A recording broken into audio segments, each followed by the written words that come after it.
Hello, in this video we'll be going over setting up the development environment, and these are for OEM partners or application engineers that want to customize and develop their own user interface and logic for the display. So the first thing we'll be doing is installing the Zephyr tools. So Zephyr's the operating system that runs on the display. And to install these tools, you'll need WinGet in your Windows PowerShell. So you can determine if you have that by just typing WinGet. And if you already have it on your PC, you should see a list of commands available as is shown here. If you don't have it, you can look at the GitHub repository by Googling WinGet, and you should be taken to this page where you can download the package manager.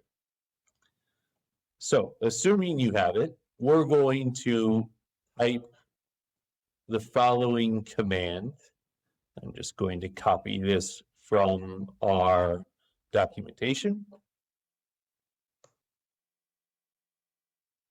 So it's going to go ahead and install a lot of the tools that you see here.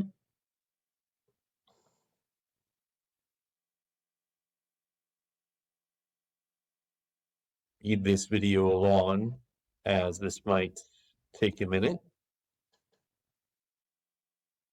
While these are installing, I should note that the window I have open here is PowerShell, and it should be opened as an administrator. So once you type in PowerShell, you should be able to right-click and run as administrator. You may have problems if you don't run as administrator, depending on your IT setup.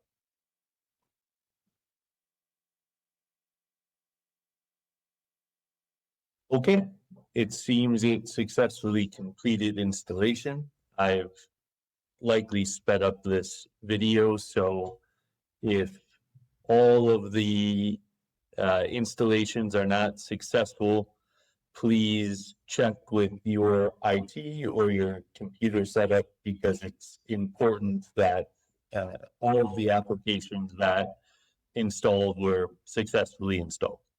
So once everything has installed, the last part of this is we are going to add an environmental variable.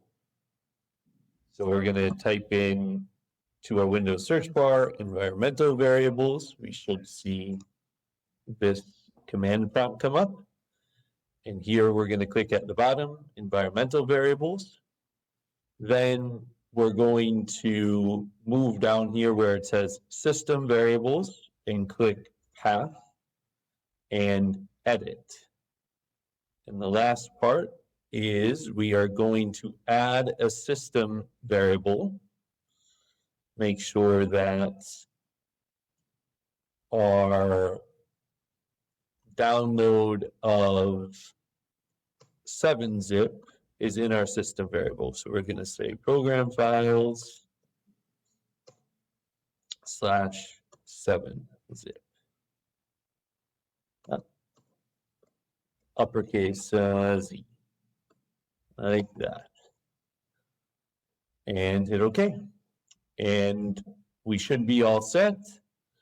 So that is all for this video. In the next video, we will begin to install the STM32 Q programmer tools. See you in the next video.